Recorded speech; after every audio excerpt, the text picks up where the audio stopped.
and I've heard this, many times, multiple times, is that belief that if I fall off track, then I'm a failure. Like I feel like a failure, or it's not working.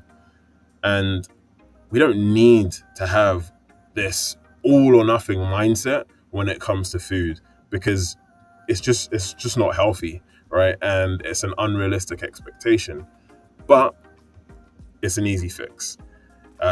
It's simply a perspective shift. Because if you think about it from a number standpoint, it really starts to make sense. And I'll show you what I mean. So let's say you have 3 meals a day, right? That's what most people have on average. Maybe yours is slightly different, but the concept is still the same. So let's say you have 3 meals a day, 7 days a week, right? So that's 21 meals per week.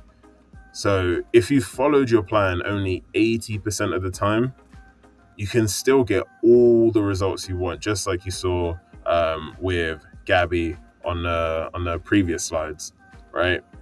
All the results you want by just following the plan 80% of the time, right? So that would mean of those 21 meals per week, if you had 4 meals that weren't on plan, you'd still get results. So if you really think about it, that could be a Friday evening. Maybe you want a takeaway with the family, completely fine. That still works, right? And then maybe on the Saturday, you want an ice cream with the kids and your partner. Again, you're still on plan, right? Because that's 2 meals. And then let's say on Sunday, you wanted to fry up in the morning, right?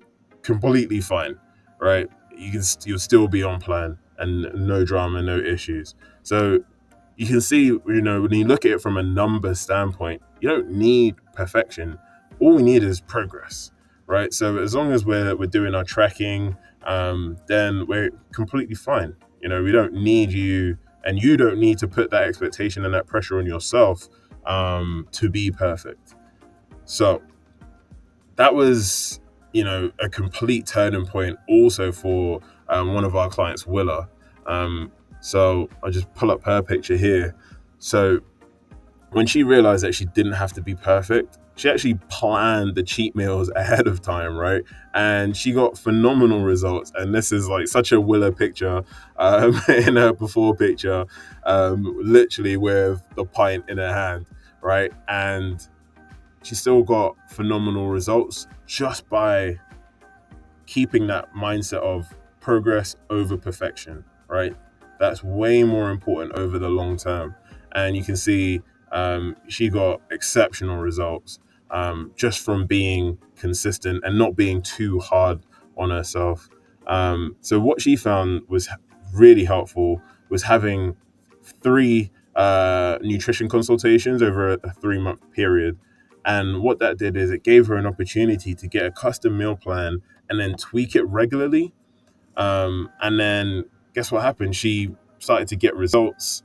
And then that motivated her even more. And then she got into this, virtuous cycle of, eat well, get results, love the feeling of getting results, continue to eat well, right? And so she was in this positive cycle, which is really a cycle of results, right? Which I'll show you now is this sort of virtuous cycle of belief